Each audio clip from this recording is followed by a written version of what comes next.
Hello, everyone.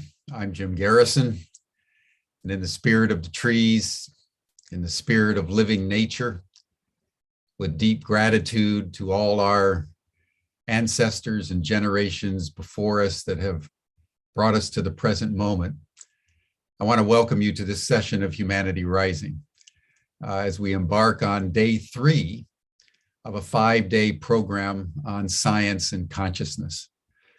Today, we're going to take up one of the most extraordinary phenomena that have puzzled and enraptured humans from time immemorial. And that is the quite extraordinary, almost incredible phenomenon that human beings can commune through inanimate objects and receive wisdom, direction, and wise counsel. You know, when we think of the paraphenomenal, often we think about psychic phenomena, reading people's minds or the poltergeists and ghosts, but we have this notion that it's somehow living consciousness. But 4,000 years ago in ancient China, they discovered that if you take tortoise shells and put them over a fire and watch the way they crack, the emperor can gain guidance as to how to rule the kingdom. Now think about that for a moment. What's the relationship to a cracked tortoise shell and the destiny of a nation? The ancient Romans, ancient Mesopotamians, cultures across the world have used various forms of divination. Sometimes the entrails of animals or birds, sometimes coins. You think of the I Ching, which was a book of changes, and again in ancient China, where you would just throw coins. I've used the I Ching all of my adult life. It's probably my closest advisor. And it's always been a mystery to me that I'll sit there with the intent to receive guidance and then throw these coins. And I have to say, over decades now, the I Ching has never let me down, and I've yet never understood how it is that my intent, throwing a coin, connected to a particular reading in a book, will give me guidance. And so how we understand consciousness between the living and the dead, the animate and the inanimate, is a mesmerizing mystery that challenges us to the present day. And today we're going to do something that I can hardly wait to experience. And we're going to go into the tarot. You're all probably familiar with the tarot deck. Another example of you take a pack of cards and you shuffle them up. And either you or some guide lays the cards out. You pick certain cards, and you can get guidance that is quite extraordinary. How does that happen? Why does it happen? And what makes it undeniably, incontrovertibly credible, such that people put their faith and guide their actions accordingly? It's a great phenomenon. Consciousness and how it manifests itself through the interconnections of the totality of being itself. So that's what we're going to dive into today. Before we do, let us pause, as we always do, as we commence Humanity Rising, and just take a moment and center ourselves in our body, knowing that our bodies, our souls, our psyches, our consciousness, our nature. Everything that we manifest because it came from Mother Earth first. We have it because she gave it to us. So just take a moment and relax into your body and close your eyes if you can and center yourself on your heart and feel the mystery.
Thank you, everyone. Now it's my pleasure to introduce my good friend and colleague, Peter Mary, the Chief Innovation Officer at Ubiquity, who has been passionate about consciousness for as long as I've known him. And he's the convener of our program on science and consciousness this week. So Peter, thank you so much. And I turn the program over to you. Great. Thank you very much, Jim. And good to be with everybody again, enjoying the week. Just a note to, if you're putting comments in, like Miriam, for example, make sure you select to everyone rather than just to hosts and panelists, which is what it automatically goes to, so that everybody can see your comments. Yeah, thanks, Jim. So the first 2 days, of this week on science and consciousness, we focused mainly on some of the history and the early days, the pioneers with Jim Hickman and Stan Krippner, and then yesterday we had Callum talk us through the history of parapsychology and what the research is that they're doing now in the academic world and some of the challenges they have, etc. And now we're really turning to focus on some of the applications of some of these consciousness technologies.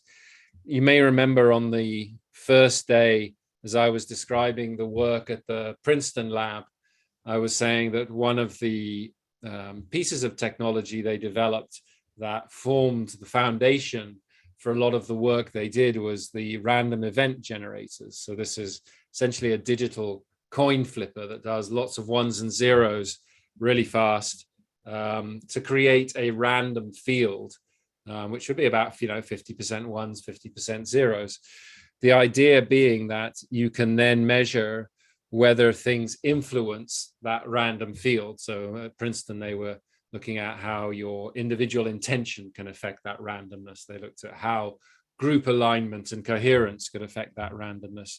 And what they found beyond statistical doubt was indeed that our inner state was reflected in this random field. So you could actually pick up signals of our consciousness, individual and collectively, in this technology that had no physical relationship to you as a person.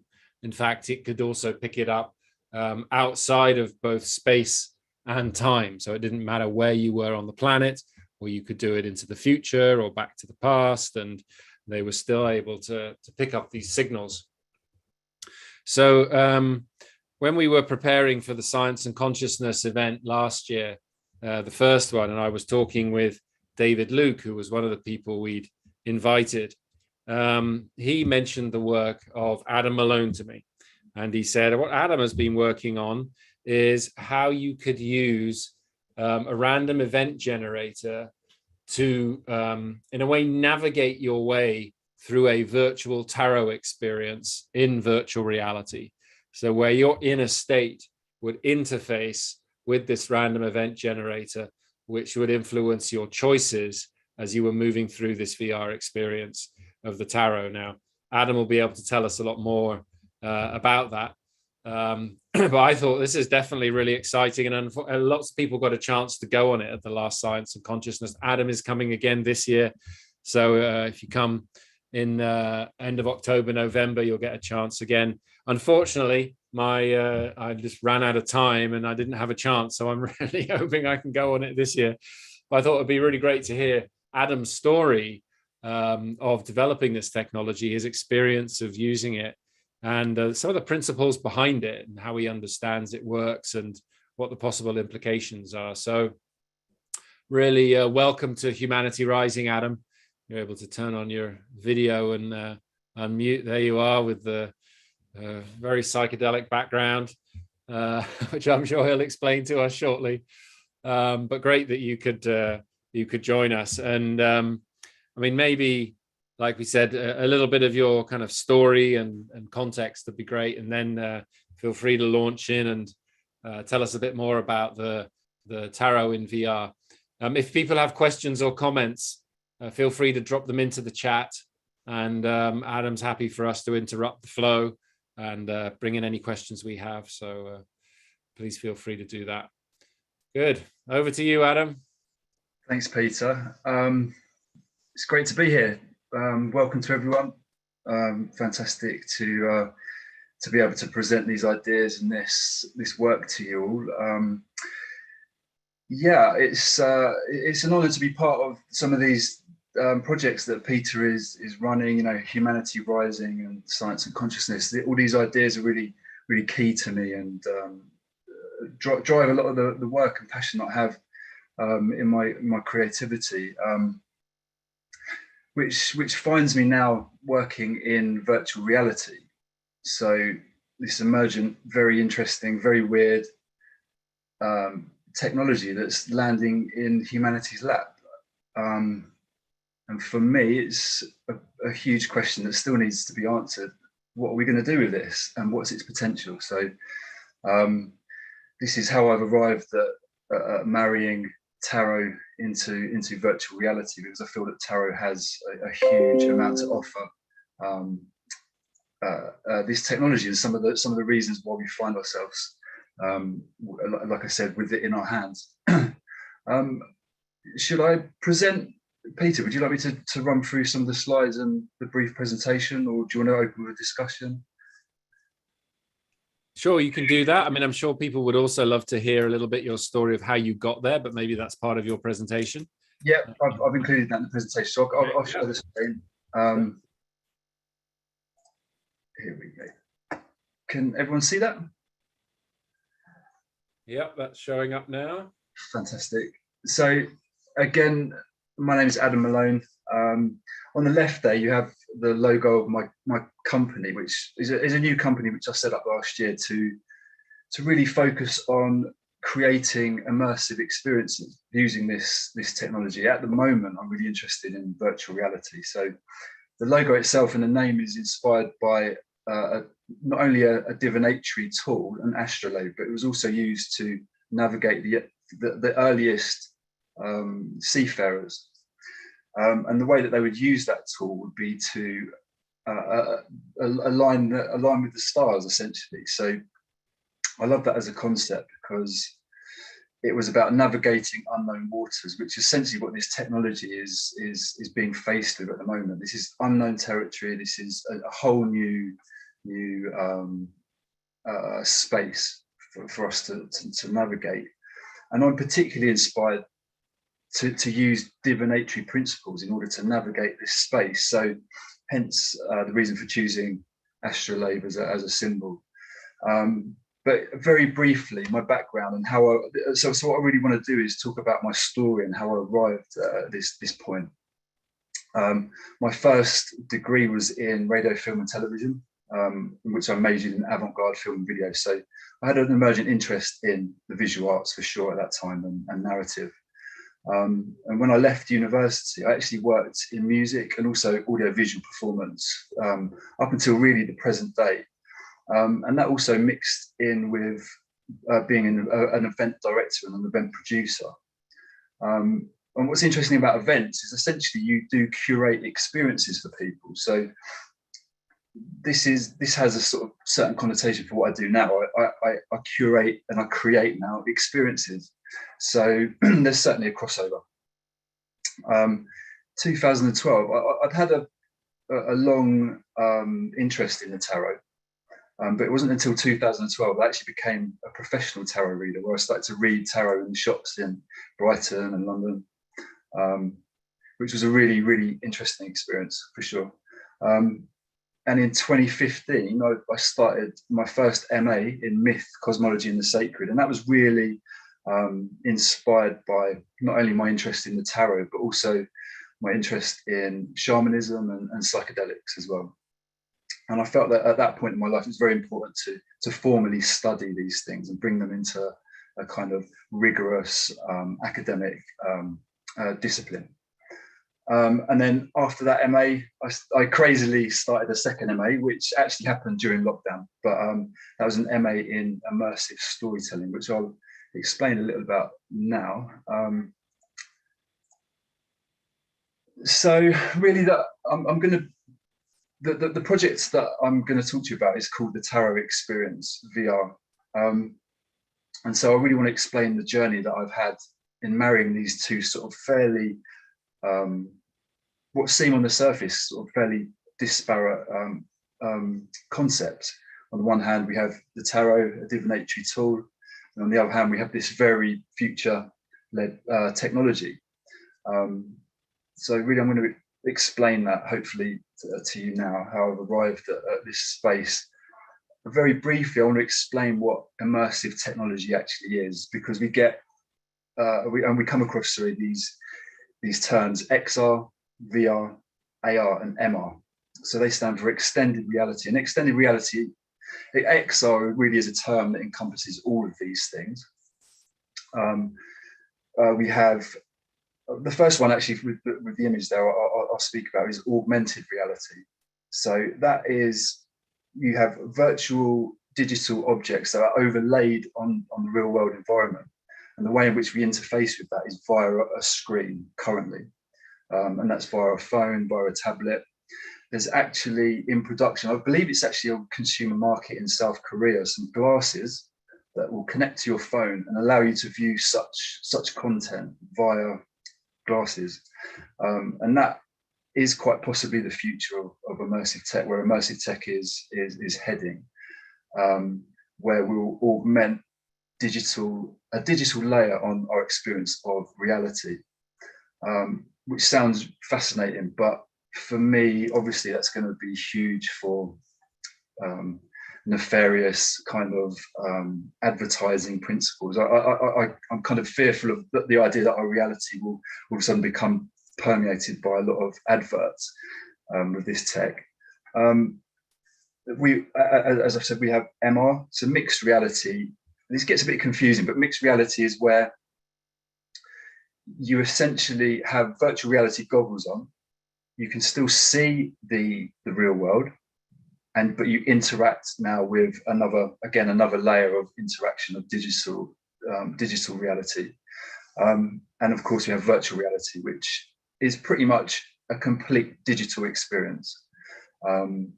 You're separated from the real world and you're in a completely 100% virtual environment. And that's mediated via a headset and, at the moment, controllers in your hands. And this is the technology that I'm working with at the moment. So what this technology really means in terms of a storytelling principle, I'd like to sort of touch on very briefly. You get concepts of immersion, which means it's built essentially upon this metaphor of being immersed in a completely different reality, where in 1 minute you could be standing on the edge of the ocean, you take a jump into the ocean and you're immersed completely in a different environment. So that's really the metaphor of immersion that we work with.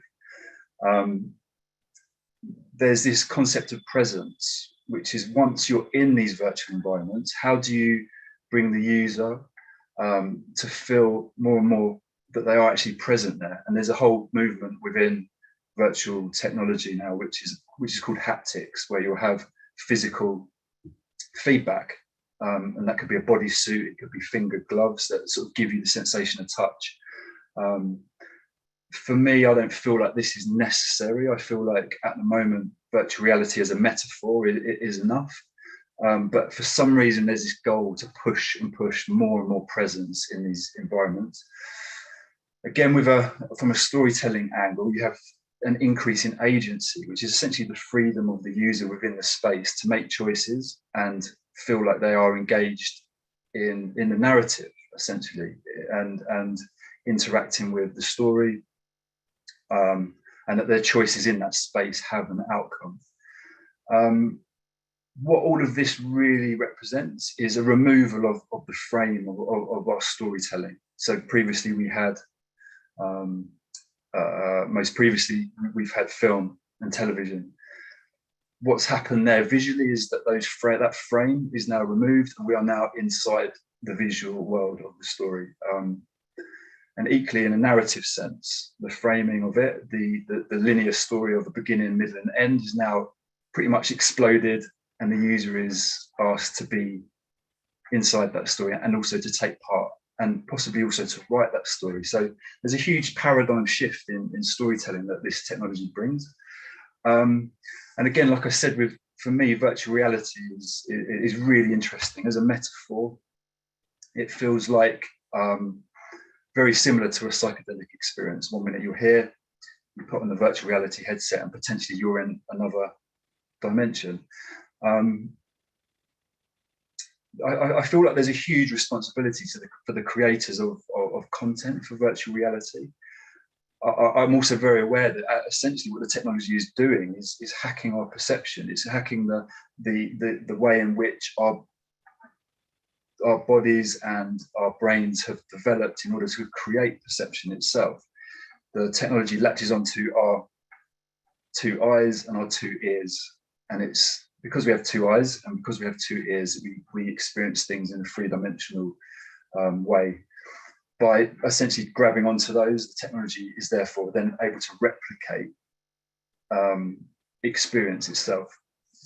And like I've written there, it feels very, very much to me that this is a same level of responsibility as a shaman has when he gives someone a psychedelic substance. Why are we going to other realms? What are we looking for?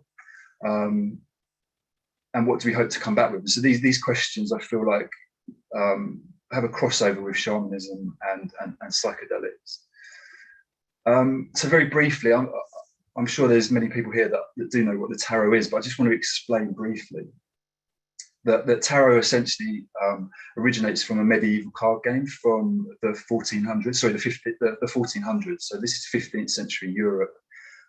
Really popular card game, translated into trumps, which was originally called tarocchi, and it comes from Italy. So this was popular for 200 or 300 years, really, until a moment in the 1700s where a chap called Anton Court de Gebelin, who was an occultist, a Freemason, a clergyman, watched 3 women play this popular trick-taking game of trumps. And in that moment, he essentially had a moment of symbolic imagination where he believed that the cards, the images, the gameplay itself had a much deeper meaning than had previously been thought, that he sort of divined a great deal of symbolism in not only the act, but also the images that were contained in the cards. So he was the first guy he then wrote an essay. He was the first person to write an essay on the symbolism of the tarot, where he attributed the 22 major arcana to the 22 letters of the Hebrew alphabet, for example. And essentially, 100 years later, Eliphas Levi in the occult revival in France took this information, this essay, and then expounded on it further. 100 years later, you have Arthur E. Waite, Alistair Crowley, members of the Golden Dawn in the UK, start to create their own tarot deck. And really at that point, tarot as a divinatory tool becomes cemented. And from that point, and really from the Golden Dawn and really from Britain, it spreads around the world. So tarot became a symbolic library. So these cards, these images became a library of symbolism. So you have, for example, the 4 suits that are representative of the 4 elements: fire, earth, air, water. The 22 major arcana represent the archetypes of the soul's journey towards individuation. And you have 1 to 10 in the minor arcana, which are the normal numbered card deck, the normal playing card kind of 1 to 10 that we have in the playing card deck. And that really talks about the evolution of the elements.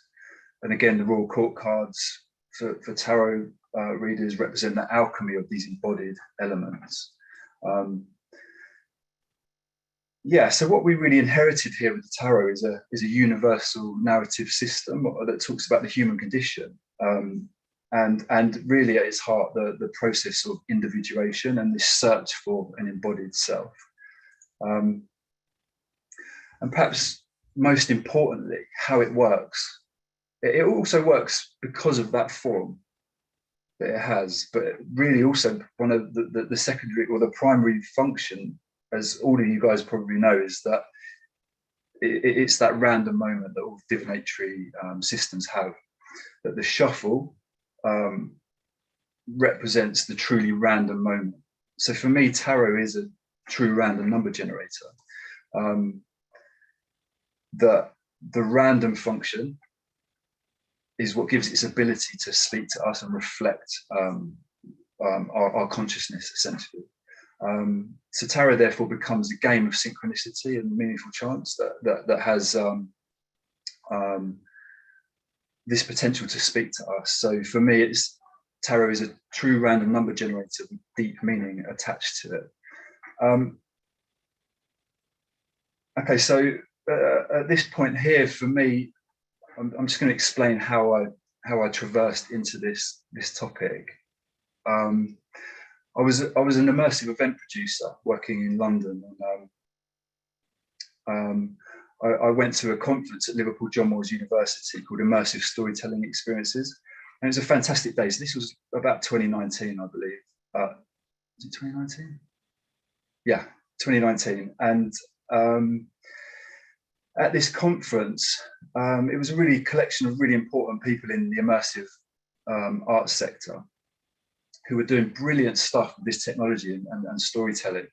There was a fantastic piece that someone had done where they were using augmented reality as part of Great Western Rail. And they had a particular journey where the user could take their camera phone and point it outside of the train and see some of the history of the landscape. Sort of it augmented onto the phone, and then they could put it down in front of the table in front of them and see some narration and some story and some history of the train route. And there's some really fascinating stuff going on. But at that particular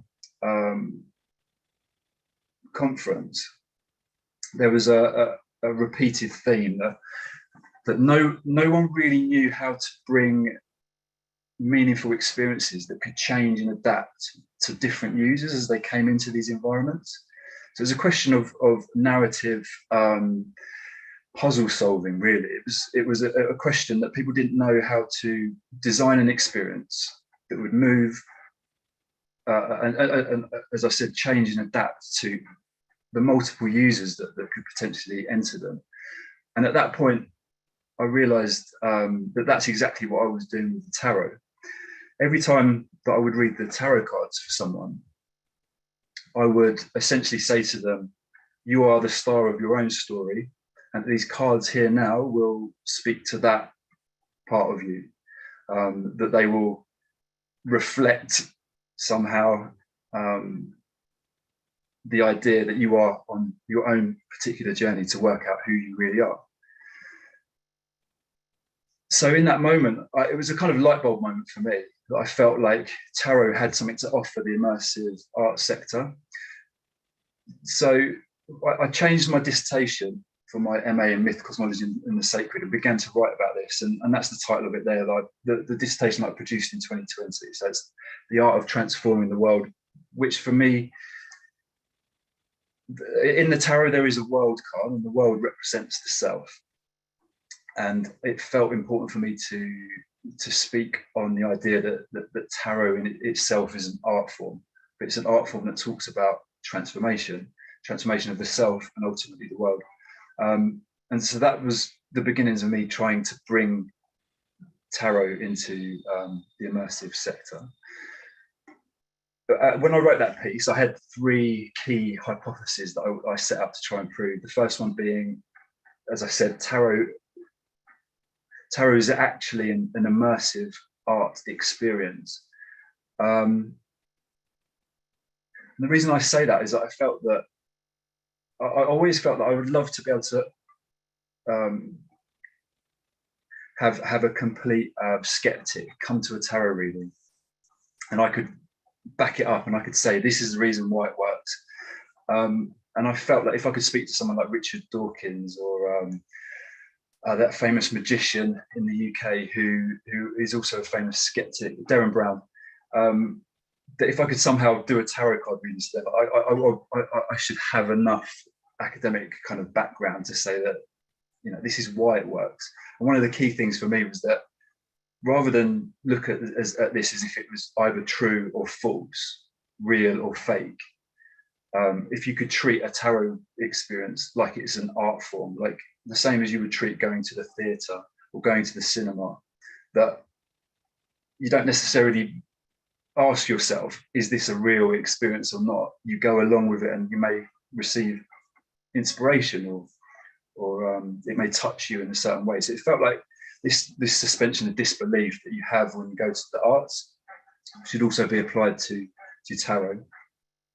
My second hypothesis was that tarot is actually an interactive, personal, narrative gameplay. So that the game that we're actually playing whenever you have a tarot reading is you're playing with your own personal narrative, the narrative of who you are, where you've been in the past, who you are now, and where you're going into the future. And that this random function through the tarot has this wonderful effect of really attaching itself to the narrative of who you are. And then my third hypothesis is that, as I've said, that tarot is actually a blueprint for meaningful immersive storytelling experiences in immersive tech. So within my dissertation, and all of these things that I'm going to touch on are really deep, and I'm not going to go into it too deeply at all. I just want to sort of touch on them so you guys can perhaps riff on them in the Q&A after.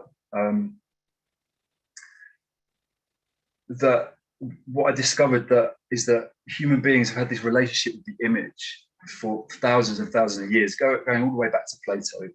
And there's a divide really where we have the fear of the image, or we have this possibility that the image could provide transcendence. And what's played out through art history is that we've increasingly sought to become more and more immersed, more and more surrounded in images. And for me, the question is why? Why have we been doing that, and what are we looking for? Equally, there's a question of reality, like what is real and what is illusory, because if we're talking, we have something called virtual reality. There's this concept that people will get scared that we're going to be taken away into a completely virtual, fake world. But Plato has been talking about the idea that reality is a construct for thousands of years, really. So those ideas go back to ancient Greece and obviously through into postmodernism and Baudrillard, and these concepts that, you know, what is real, what is fake, how do we really perceive reality, and that our experience as well is actually key to understanding reality. For years post-Enlightenment, we've been taught to mistrust our experience, and that created the subject-object divide. but VR has, for me, has become a tool that engages this first person vantage point, which is actually key in the philosophy of idealism, which has also a lot to say about the connected world and the idea that mind permeates everything.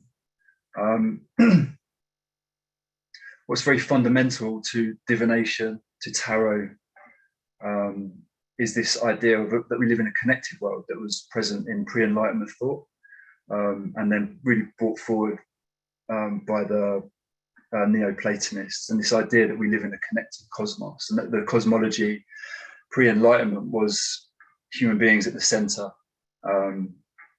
surrounded by a beautiful pattern of moving planets and universe. That post-Enlightenment, we essentially destroyed that, and something happened. We began the search for connection again. What happened then was that the image of a connected self or a disconnected self became internalized, and psychology really became the language of wholeness and connection. And also we see this play out now, the ideas of divination play out in the realms of psychology, and this idea that the archetypes are a kind of virtual reality themselves, that they exist somewhere for us to access. And that divination gives us access, or is a language that exists in an alive world, that the world is constantly speaking to us through symbols, and that somehow randomness is an expression of not only our mind, but also in a live world. So these are some of the key themes and questions that I found in my work. Some of these quotes are fairly long. I'll try and read through them, but they're the conclusions that were in my dissertation. The vision of a connected universe which places humanity and the individual at its center should be valued not for its literal truth, but for what it is able to provide us metaphorically and symbolically. Such narratives, which, if philosophically grasped, may well represent a universal narrative within which we are all participating. If we live in a world of images, where the first person vantage point and our faculty of interpretation are valued, then such ideas become deeply important in the pursuit of a meaningful narrative in the immersive arts, which increasingly seems to be simulating an aspect of reality itself. To once again envision ourselves as part of a fundamentally connected world and universe, as opposed to a meaningless machine, represents an important shift of metaphor. If we are to liberate ourselves from the potential illusory power of images in virtual reality, then it would rely on such a cosmological and philosophical understanding to inform our very choice of the images we use and the way we purpose the immersive art experience. Really, what I'm talking about there is that post-Enlightenment, we entered a phase where the main metaphor that culture was using was that life was a machine. That gave us technology, and at this point now, where at the height of technology, it feels that somehow in the idea of virtual reality, we're still looking for ourselves, which is why I feel like the virtual reality is begging for us to fill it with metaphor and beauty and cosmological kind of consequences, and also this idea that what we're doing is looking for ourselves. And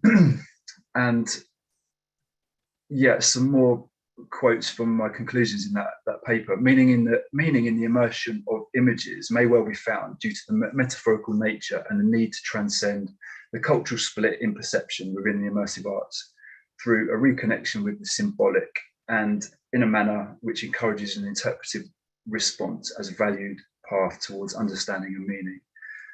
Essentially, what I'm saying there is that it's really important that we engage with this symbolic perception, that we begin to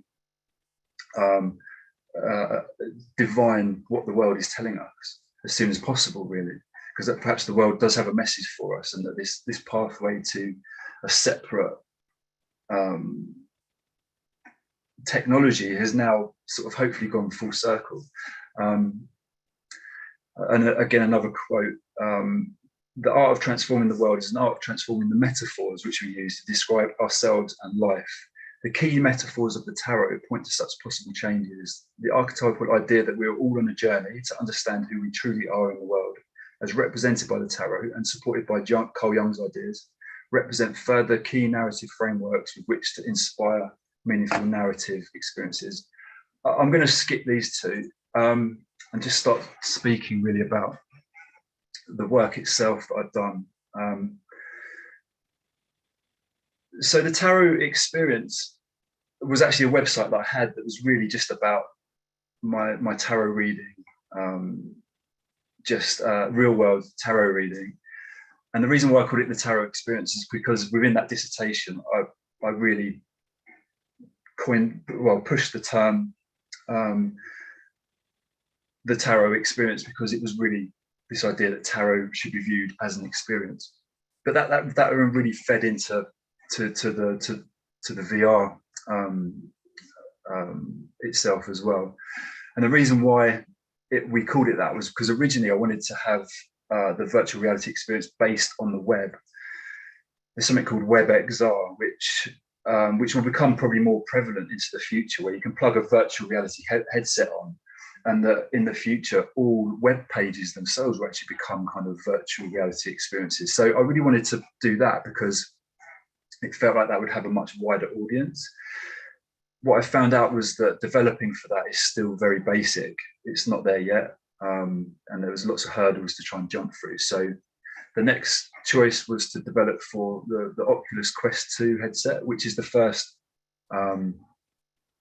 consumer level headset bought out by Oculus, who have been bought out by Facebook. So there's obviously problems there, Facebook as a company, but essentially they're responsible for bringing the first consumer headset to market. And that landed in 2020 when I was actually doing my degree in immersive storytelling. And it's a £300 headset. It's cheaper than a PlayStation. It's untethered, which means that you don't need a computer to experience the VR.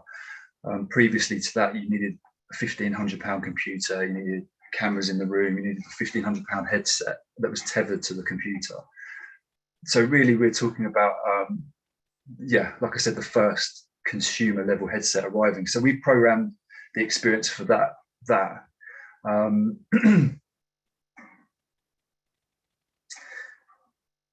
Very briefly, some key visual metaphors that I've brought into the tarot experience is that the archetypes themselves are a virtual reality, as I've mentioned before. That tarot itself is a journey. That tarot cards are a doorway, and that tarot is a kaleidoscopic narrative fragment. Again, key production components that we worked with here. We focused on the 22 major arcana, and essentially what they became were 22 addressable assets within the program itself. So for each tarot image, we had a narration of the card. We had a soundtrack for each card. We had a kaleidoscope 360 video for each card. And those things exist in a sort of storage, in code, in storage within the game. And that they're actually called upon via a true random number generator. And in order to achieve that, I began a dialogue with a website called random.org. The guy that runs that website is called Mads, and he's actually a game developer who teaches in Dublin University. And in the same month that we developed that program, he actually produced a plugin for the game engine in which we worked. So there was a bit of synchronicity there that as we forged into this sort of area of bringing true random number generation, he'd actually was also producing the product in order for us to do that. And then another key component is that this idea of a meta-narrative or a broader image becomes the world in which the user the user walks. So I just wanted to sort of mention those and begin to talk about this development process. So this is the alpha phase of the VR experience. And as you can see there, that's a flower of life in 3D. And this is the gameplay map. And on the right, you can really see how the spheres interlock. And within the flower of life is also the Kabbalah. So really, this is the world in which the user drops and moves around and experiences the tarot cards. And as you can see there, that's the Kabbalistic tree of life. You have 10 Sephiroth. The user lands in the bottom one at the beginning, and then makes his way through the remaining Sephiroth until he reaches the final Sephiroth at the end, and has an encounter with the divine as delineated in that system. So these are images that I'm showing you from the gameplay. The user lands in this. The user gains a perspective of what I've just shown you, and they slowly land in this first Sephiroth. And as you can see, these are sort of tunnels and platforms that link these Sephiroth. And the very first one that the user lands in has this possibility to set your intention, and the doorway there with "Know Thyself," which obviously was written on the temple of Delphi. Sorry, the temple of Apollo in Delphi.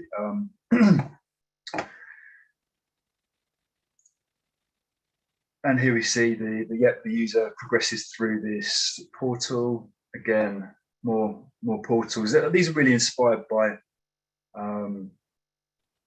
surreal kind of retro future kind of aesthetics that I wanted to bring into the game. Yeah, again, the user moves through these passages of play, and the first interaction that the user has here is a random roulette wheel, and it picks the left-hand path of the sun of conscious awareness, or the unconscious path of the moon, and there's a button there just in front of the roulette wheel which the user in VR presses. Adam, yeah, can I just ask, is the roulette wheel and the way it lands related to the random event generator and the intention? Yes, it is. Yeah, okay. Yeah, absolutely. Yeah, of course. So yeah, so the whole gameplay really is programmed off of the true random number generator. So what we've done on the latest iteration is that the user experiences 3 tarot cards in the space, and the user experiences the 22 major arcana. There's obviously 78 cards in a full tarot deck. And a key missing component of a normal tarot reading would be the fact that I or a reader would be there on hand to interpret the experience and the images for the user. Obviously, there's no tarot reader in this experience, so I really felt that it was important to just focus on the 22 major arcana, because the 22 major arcana house the universal narrative of the fool's journey, which is the hero's journey, and the fool finds himself at the world card at the end, which is the embodied true self. So really, it's this idea that we're all heroes on a journey to work out who we really are in the world, and that's the linear narrative of the major arcana. On the first iteration, that this is inspired really by how I read the tarot. When I read the tarot, I don't have a spread. I allow the cards to just sort of form any spread. There is no spread, essentially. There's no framing in a typical kind of spread sense. And what I allowed the user to do was experience 3 tarot cards. What I realized later is that it helped for the user to have a framing. So now what we've implemented in the latest version is that the simple classic 3-card reading of past, present, and future. So the first card is the past, the second is the is now, and the final card is the future. So that really helps frame the user's experience. Yeah, so here the user moves through into the Sephiroth, the sphere. And this actually, because it's a still image, you can't see, but it's framed here in a picture frame. There's a button in front, and the user presses the button, but these cards are actually shuffling through. So there's a sort of randomization happening. It shuffles through all the cards. The user presses the button, it stops on the card that they receive. And then at that point, this wonderful kaleidoscope image emerges around them. They hear a narration of the card, the sound effect, the sound track of the card comes, and this is a really beautiful experience. It lasts about sort of a minute to a minute and a half. That then fades to black, and there's an intimate kind of whispering of an interpretation, the meaning of the card. At this point, the kaleidoscope is almost like the soundtrack is inspired by the idea of if the card could speak. So it's a sort of very poetic, universal kind of description of the energy of the card, as if it's speaking directly, the voice of the card speaking directly to the user. Like I said, it fades to black, and the user hears an interpretation. And we've got a number of these really intense kaleidoscopic images. This was actually inspired by some texts that I read that referenced the tarot as a kaleidoscopic narrative system, and also someone else said it. But there was a number of reasons that I realised that kaleidoscope may be a really interesting way of bringing tarot into VR. Okay, and that is really repeated 3 times through the experience, that the user has 3 tarot cards. They have the past, the present, and the future. And here, this is the final scene, which actually occurs in the final Sephiroth at the top. The user sees the 3 cards that they had in their reading. A platform rises up. They can press a button and hear the interpretations again. And then once that scene's done, a flaming caduceus falls from the top there. The user grabs hold of that, and they've flown out of the experience back to the menu. And that's essentially the product so far. It's really difficult to deliver the idea of how that feels typically. Like how could, without experiencing it yourself, it's hard to deliver it in still images. And also my experience of filming inside VR, it also doesn't quite do it justice. So really, what is the future of this? That for me, it was always about proving the concept. This is obviously a very tarot-centric product. But for me, really, it was about moving beyond the tarot into the future, that we could write stories that are inspired by not only the form of the tarot, which is the idea of its structure and all of the esoteric philosophy that's attached to it, but also the function, the true random number generator. It feels to me that stories of the future will have to have this key function if they are to provide meaning. The also really interesting concepts within the tarot is that it's essentially, the meaning behind the tarot has essentially been written over a 250-year time period by many different philosophers. It's become like a group art project, really. So I feel like the stories of the future will have to be written by multiple people and take place within a coherent whole and structure, as I tried to display there with the flower of life. And that the stories of the future will have to be narrative fragments, that we don't write stories that have a beginning, middle, and end. We essentially write narrative fragments, and that each narrative fragment is imbued with a meaning that relates and pertains to the whole, and that each of these become randomly generated essentially by a true random number generator. that's it. And that's very, very brief introduction to some of the key concepts that are behind the tarot experience there. So. Brilliant. Thank you, Adam. Lots of appreciation, and in the chat there's been a lot going on parallel to the story. I just want to pick up on one just to check with you. Maybe you can speak a bit more to it. Shannon made this point about a tension between providing a narrative on the one hand and the intuitive aspect on the other. And I guess that's how the REG comes into play, right? Yeah. Maybe you can explain to people just a little bit more about how that works, how the setting your intention relates to the REG that influences the card, so that it's not such a linear process as it might seem. Yeah, sure. So perhaps a point I should have focused on a little bit more there was really the importance of intention.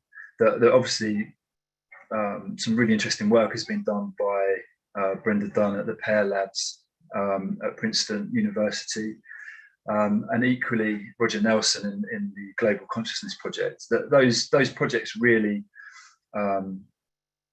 did a great amount of work for the idea that randomness is a wonderful tool for reflecting mind. That randomness in machines and randomness in mechanics is actually labor. That somehow our minds are able to produce a response in these systems, and that's why I sort of frame the idea that tarot is a true random number generator. The question about intuition, could you maybe explain that to me a little bit more? But obviously, as a tarot reader, one of the skills that you must have is intuitive sort of ability, and that really also is built upon the idea of symbolic consciousness, right? That me as a tarot reader, it's almost like I speak another language that the person who's asking a question of the tarot doesn't speak. So they need me as a diviner, or a reader, or lector as it's called in Spanish, which is reader, to translate the symbols and the images. That's obviously an intuitive act. But I believe that all of us have that inside us, that we hopefully at some point we'll get to the stage where we don't need diviners, and that we'll be able to confidently interpret the images of reality and the symbols of reality ourselves.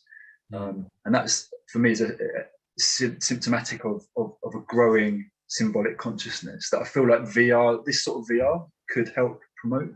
That essentially the user is therefore free to interpret the images, but also there's an educational principle behind what we're doing with the VR tarot experience, that essentially you're going to learn about the tarot and you're going to learn to interpret the tarot cards for yourself. I had a question that kind of came up for me as you were talking around using the REG. For people, it's that random event generator or a random number generator, which is basically the same thing. It's this coin flipper, right? The ones and zeros that gives you 50-50 that the mind seems to be able to influence.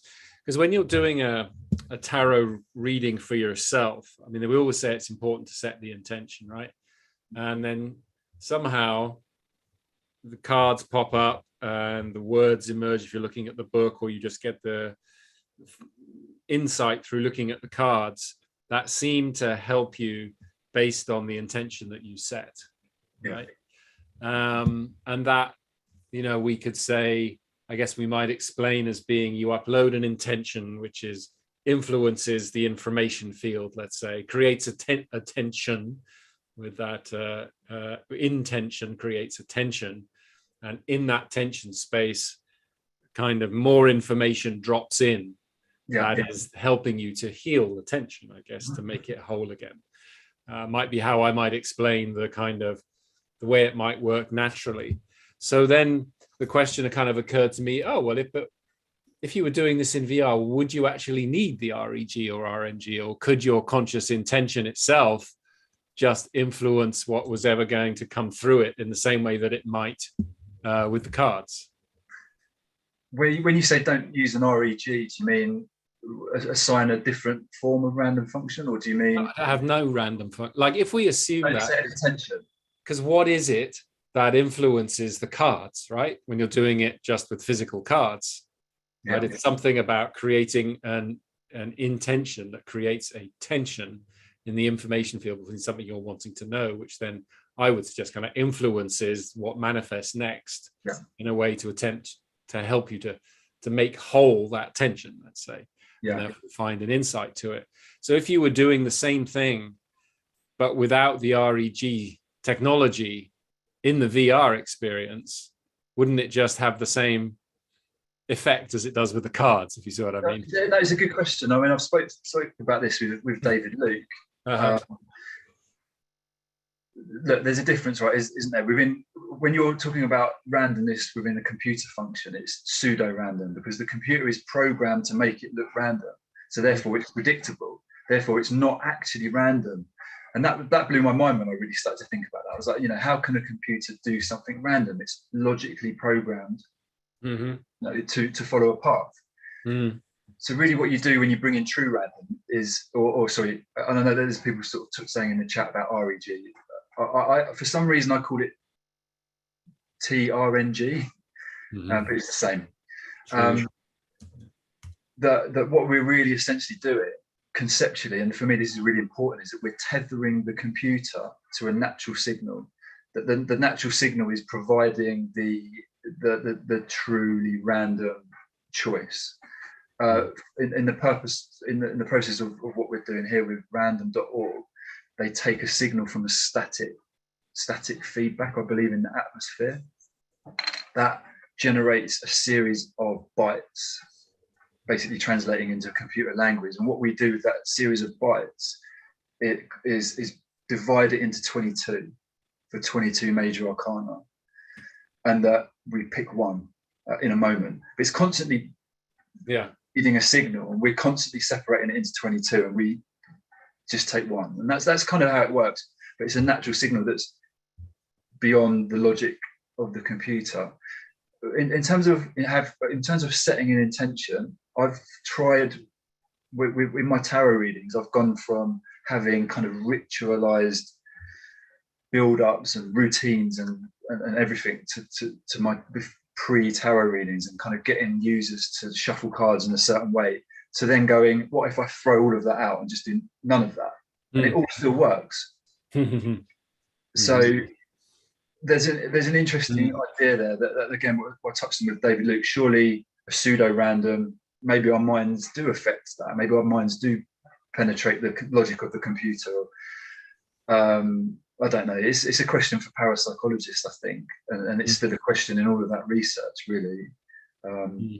It's interesting. There's a couple of questions that were in the chat. Ida asked, isn't this setting up a subject-object polarity between the technology or the program and the person? I can find it, I can quote it exactly, but I think that was, she says, how is this not a subject-object divide between the program and the person? Because for me, when you're talking about objects and you're talking about, when you're talking about that divide, we're talking about the Cartesian split, where you're talking about how in order for humanity, for human beings to arrive at the truth, we needed to be separate from reality, from nature, in order to work out what was really going on. That led to technology. That led us to externalizing and essentially beginning this, the Industrial Revolution and technology and everything that came from it. For me, virtual reality now is this sort of amazing cutting edge technology that is a result of that subject-object divide, where I feel like we need to fill the technology with something that speaks of connectedness and metaphor, and particularly metaphor, like symbolism. These things re-emerged at different times throughout history, where we had the Renaissance, essentially in response to hundreds of years of the Dark Ages. And then we had the Enlightenment, which was the source of that Cartesian split. And then as a reaction to the ensuing Industrial Revolution, we had Romanticism, which again wanted to reconnect with nature and belief in a connected poetic universe.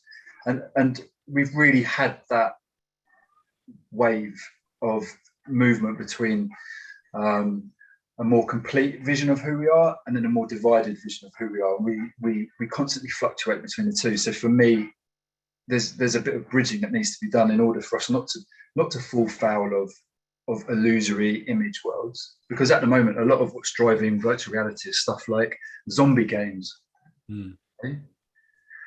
That becomes mindless entertainment. I mean, but for me, it's the reason why this technology is here is because we're actually looking for ourselves and a kind of transcendent quality to our interaction with images. And so I hope that maybe answers what she's asking. Yeah, she's a couple of comments. She says, "Oh, I see metaphor contains mystery and wholeness." So using that, it's just like one of the first notes I made is when you talked about the importance of suspending our disbelief. So what does that mean when we flip that into a positive? It means puts us into a place of not knowing and of curiosity, of openness.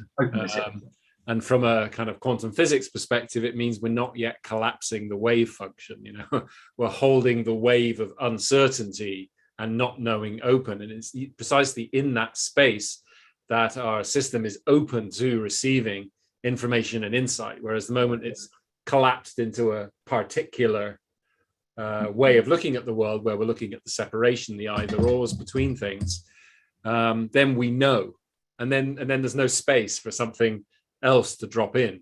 So it feels like that's also, is that right? Is that also what you're seeing when you talk about the role of metaphor does indeed open this mystery and wholeness that Haider's pointing to? Yeah, I think the root of the word metaphor is a bridge. So metaphor really is a bridge to a sort of transcendent understanding that's beyond essentially the linguistics of what it's saying or the symbolism of what it's saying.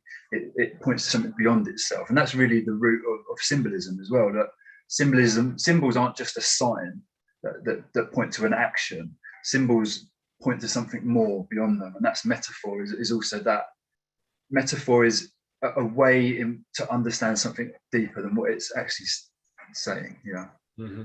Yeah, we're getting some reinforcement here in the chat, which is nice. Heather had a question early on, which I thought was an interesting one, where she asked, do you feel there's a way that your astrological profile can influence the tarot cards that you kind of pull? That's interesting. Yeah, I mean, my lecturer at university, a wonderful woman called Angela Voss, who ran the degree on myth, cosmology, and the sacred. She's a world-class astrologer, and there's actually a number of world-class astrologers on that degree.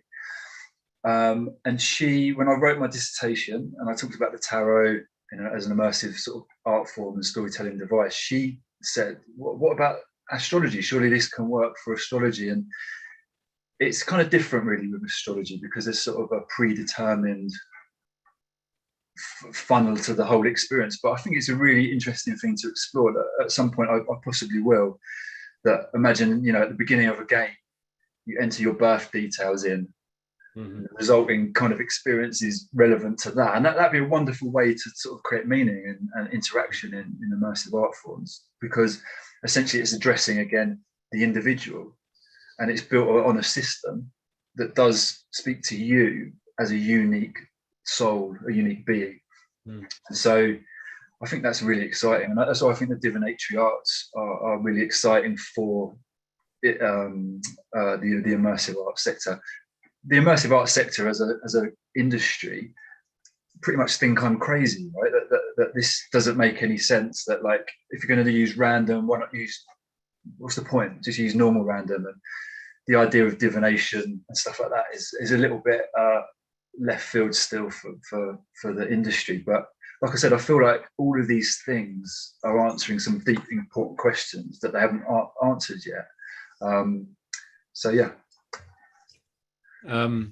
Cherry just says, a positive Lynn McTaggart's work with her group of eights and things influences random number generators and shows intention can influence the complete computer.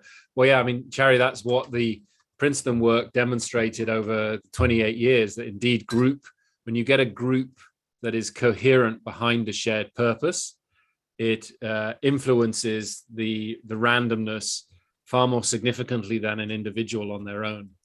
And actually, when Lynn was at Science and Consciousness last year, and hopefully she's coming again this year, we did some group of 8 experiments, and we were running a random event generator in the background and saw indeed some significant readings in that. So definitely, in fact, one of the most powerful, we ran REGs most of the event. One of the most powerful moments was when we awarded Brenda Dunn an honorary PhD for her work. Over all the years, all the men that she'd worked with at Princeton had their PhDs.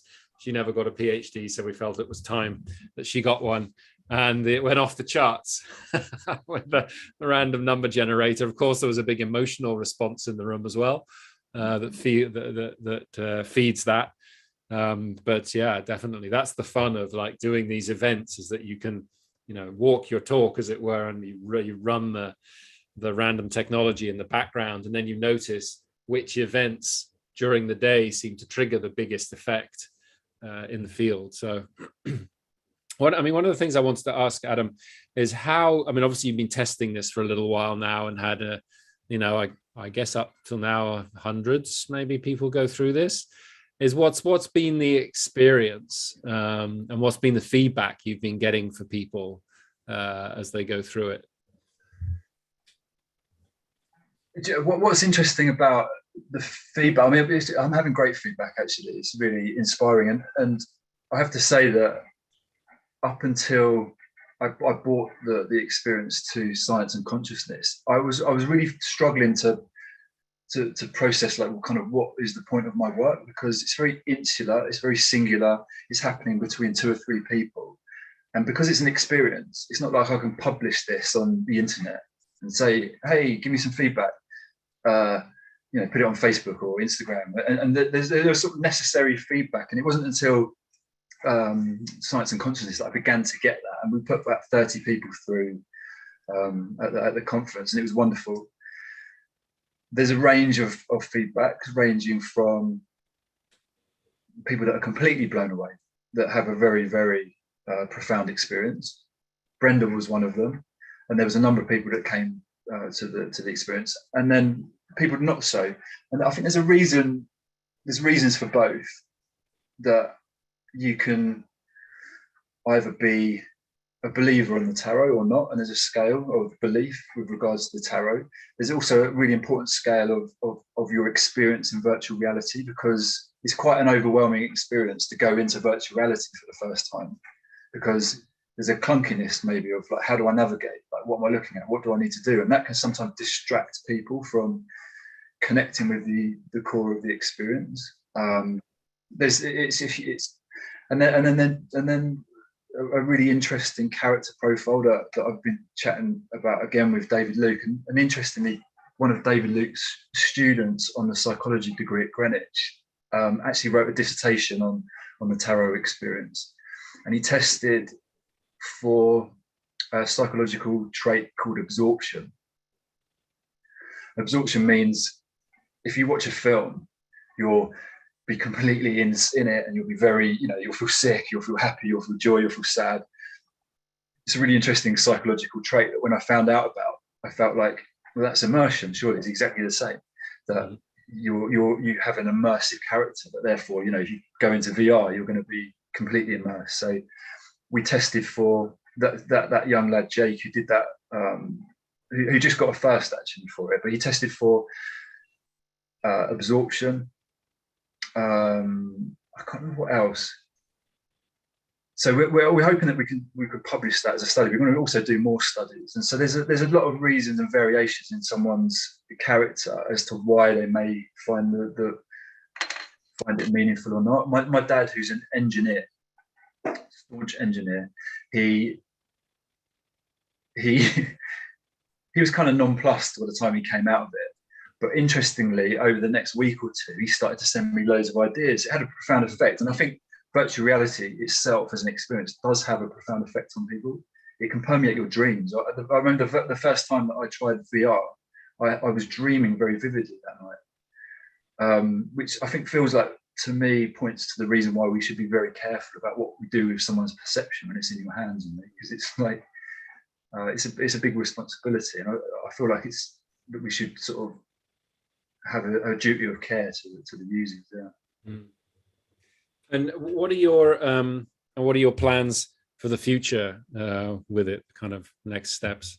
So the images that I showed you were the alpha phase development, alpha phase prototype. So in development language, essentially that's very much just prototype and proof of concept. So for me, it was very important that I proved that we could generate tarot cards in there, that people could get meaning from them, that there's a sort of, and there was also some sort of key coding issues that we needed to crack to make the experience work.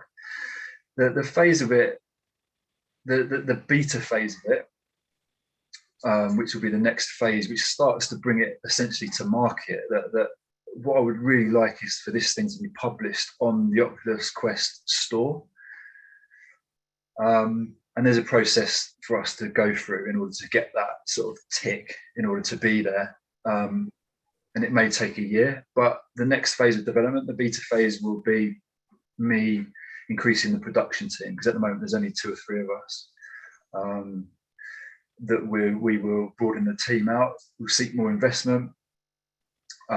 We will probably redevelop, possibly using a different games engine. And the games engine is a sort of 3D modeling software that you create 3D experiences with. So we may change the design features, but essentially we're going to figure out a route to market. And what will happen is, conceptually, I want to do stuff like the user has a profile and that they can store previous questions. For example, they may ask an intention on a particular day. That date, that intention, and the cards that they got can be revisited in a kind of viewing platform. They can remember the wisdom from that particular day. I'll probably do something like limit the amount of times a user could use it a month, because there's a sort of thing in divinatory circles where people go a bit too much. They keep consulting the divinatory tool a little bit too much. It sort of just meaning evaporates. Mm-hmm. So I'll do stuff like that. There's a whole educational branch that I'd like to bring in. Mm-hmm. Like I said, I'd love to create a viewing platform where you could view all of the tarot cards and go in and step inside each tarot card and essentially learn about each tarot card. And there's a lot of potential, basically. Yeah. But really, it's bringing it to a wider audience as well, and prepping it in terms of the standards in order to be good enough to do that. So, is there a way at the moment that people can access it without coming to Science and Consciousness, as it were?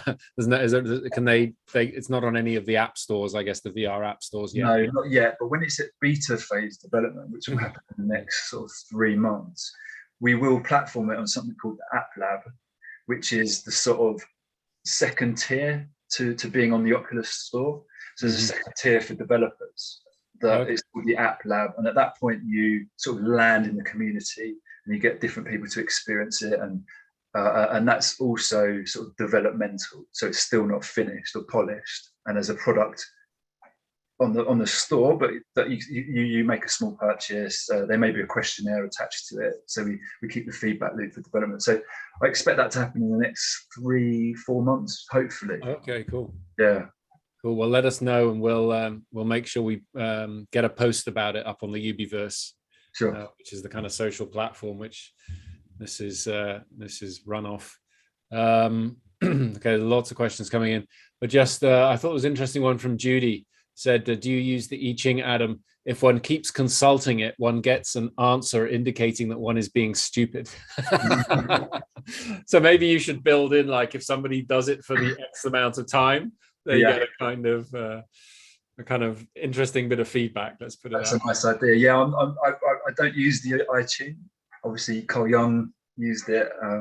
He wrote the foreword to the release of the book, the original iTunes book, and I think in the 60s.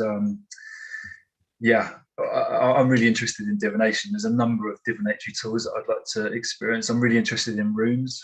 There's a lady at the conference actually that gave me a very basic rundown of the runes, and yeah, it's fantastic. All of these things I think are really, really interesting. Yeah. Somebody was asking how to get in touch, and I've put your Astrolabe immersive site in. Is that the best? Astrolabe, yes, yeah. That's my email is there. There's a contact form on the website. The website's very basic at the moment because essentially we're working on the tarot experience only, and that's not ready for production yet. So there's also a tarot experience website. Again, that's also very basic because we're not ready to really elaborate just yet, but that'll be coming. If you keep an eye on that in the next sort of 3 to 4 months, or sign up on the website, there's a chance that we'll just release updates when and where it's ready. So okay, cool. Well, I just wanted to finish with one last thought, and I wrote down a quote of something you said during the talk, which is the importance of being able to divine what the world is telling us. And it's a kind of theme that I've been holding throughout the week, that the reason that I got into all of this is because I feel that just using our rational mind is not going to get us to the solutions we need to deal with the challenges we're facing, because the core of the challenge is our forgetting of the interconnectedness. So therefore, any solutions we need to create to these challenges have to come out of a space of interconnectedness. And we know that the rational mind itself, by definition, like separates things out, and the only way to actually access information that is from that place of wholeness is by accessing the natural intelligence, as some people would call it, or as you called it, what the world is telling us. Mm-hmm. So anything that can help us build our muscle or remind us how to indeed divine what the world is telling us, I think is going to play an important role in helping humanity successfully navigate this transition. So really, thanks a lot for taking the time with us, and for all the work that you're doing. Thank you. Thank you, Peter, and thanks everyone for attending as well. It's a shame we haven't got more time, but I really appreciate your attention. There is an after chat. You're very welcome to join if you want, Adam, and there's a link to it in the chat as well. So a bunch of people kind of gather after the calls and just talk about what happened, and so if you wanted to join that at all, you'd be very welcome. I know. Just before I hand back to Jim, a reminder that this week we're running the 10% discount on the Science and Consciousness for this year. So if you want to join us in Yorkshire, that would be a fantastic experience, the Tarot in VR Live. There's a link there, the bit.ly science 10 discount, which I put earlier in the chat as well. There's the code SCICONS, SciCons 10 would get you a 10% discount, about a $50 saving on the course later this year, 31st of October to the 4th of November. So feel free to check that out if you want. It'd be great to have people with us who've been on this week as well. So, Jim, handing back to you. Did you enjoy the ride? I did indeed. Adam, you are phenomenal. And what was coming up for me, which is a whole other subject, is consciousness in the machine. And, the whole question that Silicon Valley and high technology is now probing about at what point of complexity do machines not only become conscious, but become alive with a capacity for independent thinking and even emotion. And so the pioneering work that you're doing, I just found just scintillating, and would love to have a conversation at some point, maybe down the road, Peter, between Adam and some people who use the traditional tarot. And it would be interesting to see the experience of people using Adam's machine. Let's just call it a machine, as opposed to sitting down with a tarot reader, And I just wonder how the experience is for the recipient of the guidance, and whether they feel the same kind of intimacy and the same kind of credibility through the process that Adam is building. Adam, do you have any quick comments on that? That sounds like a fantastic idea. And a wonderful experiment, actually. Yeah, I'd love to do that. I'd love to get the feedback from people who know the tarot intimately on sort of a larger scale, and see what they make of the experience. That'd be wonderful. Yeah. Well, Miriam Jacobs, who's a masterful tarot practitioner, just said to count her in. So, Peter, let's think about it. Let's have a session, a dialogue, sort of between the woman and the machine.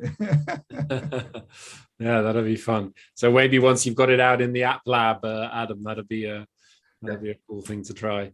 Just to say, Jim, tomorrow we've got Roger Nelson, who was part of the Princeton team, of course, and took a number of these random event generators and put them all around the world, about 50 of them, and then synced up the data he was getting from them, and noticed that when major events happen globally that draws everybody's attention, you got a peak in the random data, you got structure in the random data. So it's like, in a way, you could think of it as a tool for measuring global consciousness, that it's almost kind of evidence at one level that there is some field of consciousness that responds when humanity collectively focuses on different things. So he'll be telling us the story of that work and the implications and what it's telling him about the nature of reality. So looking forward to that. Brilliant. Peter, thank you. Adam, thank you so much. This has been very exciting. You're on the frontier. You're on the edge of the edge. And that's in the end, that's what leads evolutionary development forward. So I just want to acknowledge your pioneering work, Adam, with deep thanks. And Peter, for finding a fellow like Adam and bringing him into our Humanity Rising community. So that'll do it for us for today, everyone. As Peter said, you're welcome to the after session chat group. You'll see the link in the chat box. And we'll see you all tomorrow, same time, same station, for another dive into global consciousness as our fourth day of our Science and Consciousness program here on Humanity Rising. Thanks, everyone. Bye for now.